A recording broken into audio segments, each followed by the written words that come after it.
POV. You discover you've been living inside a simulation your whole life. There is a texture pattern on the far wall of your kitchen that repeats every 4.7 meters with mathematical precision. You have measured it 11 times. You have measured it with 3 different tools. It repeats every 4.7 meters, regardless of the angle you measure from, which is not how wood grain behaves. This is not a metaphor. This is a documented, repeatable, independently verified technical anomaly in the surface you are looking at right now. But to understand how you found it, we need to go back to the beginning. Level 1. The glitch. It started the way these things always start, with something small enough to dismiss immediately. You were walking through a hallway you had walked through hundreds of times, and you had a moment of deja vu, so precise it stopped you mid-step. Not the usual vague deja vu, the fuzzy sense of having done this before. This was specific. You knew before it happened that a door 30 feet ahead would swing open and a particular shadow would fall across the floor at a particular angle. It happened exactly that way. You stood there for a moment and then you did what any reasonable person does. You explained it. Deja vu is a documented neurological phenomenon. The brain sometimes processes a moment twice, once through a fast pathway and once through a slow pathway, and the redundancy creates the false sense of prediction. This is a real explanation. It is taught in psychology courses. You accepted it and you kept walking. You did not think about it again for 11 days. On the 11th day, it happened again, in a different hallway, with the same specific quality of foreknowledge. You noticed that the 2 hallways, despite being in different buildings architecturally unrelated to each other, shared a dimensional ratio you could not immediately place. You went home that night and pulled up photographs of both hallways on your laptop, and you sat there for over an hour, cropping and measuring proportions against each other in a basic image editor, telling yourself the entire time that this was an unreasonable way to spend an evening. You could not make yourself stop. You wrote the ratio down, not because you believed anything, because you are the kind of person who writes things down, and because some part of you had already decided, before the rational part caught up, that this was worth tracking. Level 2. The pattern. Over the following 3 months, you documented 41 instances of the deja vu phenomenon. This is, statistically, an enormous number. The average person experienced deja vu somewhere between a few times a year and once a month, depending on the study you cite. 41 instances in 90 days is not within any range any study has ever reported. You built a spreadsheet because you are the kind of person who builds spreadsheets, and you started cross-referencing conditions. Time of day, location, your emotional state beforehand, whether you had slept well. None of these correlated cleanly. What did correlate, and this took you 6 weeks to notice because it required comparing physical measurements across locations that had no reason to be compared, was scale. Every instance of the anomaly occurred at a location where a specific dimensional pattern repeated at intervals of approximately 4.7 meters. A door frame here, a ceiling beam there, a section of sidewalk crack pattern. Different materials, different contexts, different cities in 2 cases, the same interval, recurring with a consistency that no natural or architectural explanation accounted for. You started carrying a small notebook specifically for this, separate from your regular life, the way some people keep a dream journal, except you were awake for every single entry, and that distinction mattered to you more than you expected it to. You built explanations to counter your own notebook. Confirmation bias, apophenia, the tendency of the human mind to see patterns in noise. You are trained enough in statistics to know these explanations exist specifically to be reached for in situations exactly like this one, which is itself an uncomfortable kind of knowledge. Because knowing the shape of your own rationalization does not stop you from using it. You reached for the explanations anyway, repeatedly, because the alternative explanation was not yet available to you in a form your mind would accept, and because accepting it meant accepting something about the floor beneath your entire life that you were not ready to stand on. Level 3. The test. You designed an experiment. Not a metaphorical experiment, an actual controlled procedure, because at this point you had stopped explaining the pattern away and started treating it as a phenomenon that might be real and might be testable. You selected a location with no prior anomaly history, a wall in your own home you had never specifically measured before. You calculated where, if the pattern held, an anomaly should theoretically appear, based on the 4.7-meter interval extrapolated from your existing 41 data points. You made the prediction before you tested it. This is the part that matters. You wrote down the prediction, sealed it in an envelope like you had seen in some documentary about the scientific method once, and then you went and measured the wall with a laser distance tool accurate to under a millimeter. The predicted anomaly point showed a texture repetition, not similar, identical, down to a level of pixel-perfect precision that wood grain, plaster, or any natural material cannot produce. Your hands were not steady, taking the second measurement to confirm the first. You ran the test 4 more times over the following 2 weeks, in 4 locations you selected using the same predictive method before measuring, each prediction sealed and dated before the test. No exceptions, because you understood by now exactly how badly you wanted this to be true, and did not trust yourself to run the experiment fairly without the discipline of committing to the prediction first. 5 for 5. You are not a physicist. You are not a computer scientist. You are a person with a spreadsheet and a laser measuring tool, and a 5 for 5 predictive success rate on a phenomenon that should not exist. And at this point, the statistical improbability of coincidence had crossed a threshold you could no longer argue yourself out of, no matter how many times you tried. And you did try, several more times hoping to fail. Level 4. The confirmation.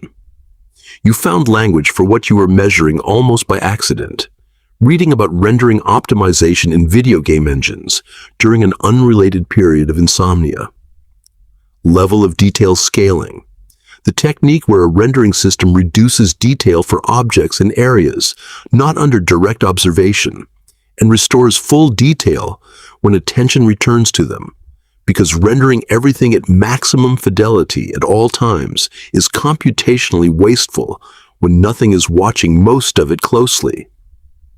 You read the description at 3 in the morning, and you felt something in your chest that you can only describe as recognition. The specific physical sensation of a piece falling into a slot you did not know you had been carrying around. You designed a new test. You set up a camera pointed at a section of your own ceiling, an area with no anomaly history, chosen specifically because you had never looked at it closely before. And you left the room for 6 hours, going about ordinary tasks elsewhere in the house while trying not to think about what you were doing, which was impossible. When you returned, before looking at the ceiling directly, you reviewed the camera footage first, on the theory that the footage itself was a form of observation, and you wanted uncontaminated data before your own eyes became part of the experiment. The footage showed the ceiling texture shifting almost imperceptibly over the 6-hour period. A drift in the grain pattern, too subtle to notice in real time, but clearly present frame to frame in the recorded data, settling into a stable, more detailed state only in the final several seconds before you re-entered the room and looked up. The texture was resolving itself in anticipation of observation, not randomly, predictably, and the prediction held on the second, third, and fourth repetition of the experiment, each time with the same settling behavior in the final seconds before re-entry, as though something had learned or had always known exactly when you were coming back. You are now looking at something that behaves in every measurable way, exactly like a rendering system managing computational load by adjusting detail based on whether it is being watched. You have independently, accidentally, and with nothing but a laser tool and a security camera, arrived at experimental evidence for a hypothesis that philosophers have debated as an unfalsifiable thought experiment for decades. You made it falsifiable, and it did not falsify. Level 5. The isolation. You do not tell anyone, and the reason you do not tell anyone is more complicated than fear of disbelief. You run the thought experiment forward, the way you have run every other test in this process. If you tell a person, one of two things is true. Either that person is, like you apparently are, a genuine observer inside whatever this is, in which case they will not believe you, because the evidence took you 4 months of obsessive measurement to accept, and you cannot compress that into a conversation. And you will watch someone you care about begin quietly reassessing your mental state in real time, while trying not to let it show. Or that person is themselves a rendered element of the environment, a construct generated to populate your experience convincingly, in which case telling them anything is functionally identical to telling a wall, except the wall would at least not perform confusion and concern back at you in a way calibrated to seem real, which is somehow worse. You do not know which category any specific person falls into. You have no test for this. The texture anomaly is testable because it is a physical measurement. A person's interiority is not something you can point a laser at, and you have tried, in the privacy of your own thinking, to imagine what such a test would even look like, and you cannot construct one, which is itself a kind of answer you did not want. This is, you realize slowly, over weeks of turning it over, the actual content of the isolation. Not that you are alone in a room, but that you have lost the ability to be certain that anyone else in your life has ever been anything other than very convincingly rendered. You expected, if you ever confirmed something like this, that the dominant feeling would be terror. It is not terror, it is closer to grief. A specific quiet grief for a kind of ordinary certainty about other people that you did not know you were relying on until you noticed you no longer had access to it and could not think of a way to get it back. Because the only tool you have, measurement, cannot be pointed at another consciousness, only at walls and ceilings, and the reliable, indifferent architecture of whatever this actually is. Level 6. The choice. Here is the complete list of things that change about your actual daily conduct as a result of everything you have found. Nothing. You still have to eat. You still have a body that needs sleep and registers pain and will, as far as you can determine, age and eventually stop functioning inside whatever this is, exactly the way it would have if you had never found the 4.7-meter interval in your kitchen wall. There is no exit you have located. There is no evidence of an outside, no door, no glitch large enough to walk through. Only the smaller confirmed glitches that tell you something about the architecture without telling you anything about how to leave it, or whether leaving it is even a coherent idea inside a system where the concept of outside might not correspond to anything at all. So, the discovery, for all its evidentiary weight, changes nothing operationally. You are still going to go to work tomorrow inside whatever this is. You are still going to see the people in your life, uncertain now in a way you were not before, about what, precisely, You are seeing when you see them, but seeing them regardless. Because the alternative, treating every person as definitely unreal, is a bet you have no way to verify and no reason to make, given that being wrong about it costs you everything a genuine relationship might have offered, and being right about it costs you nothing you can measure. You have to decide, and this is the actual content of level 6, not whether to escape, because there is no confirmed escape, but which fact you are going to organize the rest of your life around. The fact that you found something real and verifiable underneath the surface of ordinary experience. Or the fact that nothing about how you should actually live changed even slightly once you found it. Both facts are true simultaneously. You do not get to pick one and discard the other. You get to decide which one gets to be load-bearing. Most days you choose the second one because it is the only choice that lets you function, get up, go to work, sit across a table from the people in your life, and let the uncertainty stay quiet in the background, where it does not interfere with the specific, ordinary warmth of a shared meal, a familiar joke, a hand on your shoulder that either means everything it has always meant or means nothing at all. And you have decided you would rather live as though it means what it has always meant.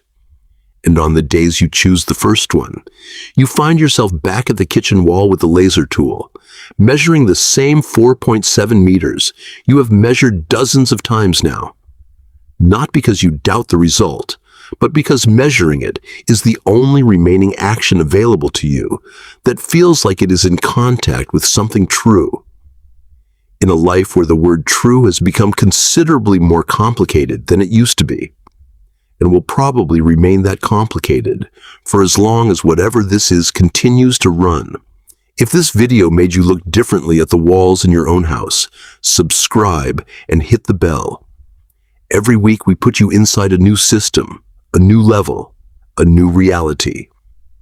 And we do not look away from what it actually costs to see it clearly. Drop a comment with the thing in your own life that has always felt slightly, unexplainably off.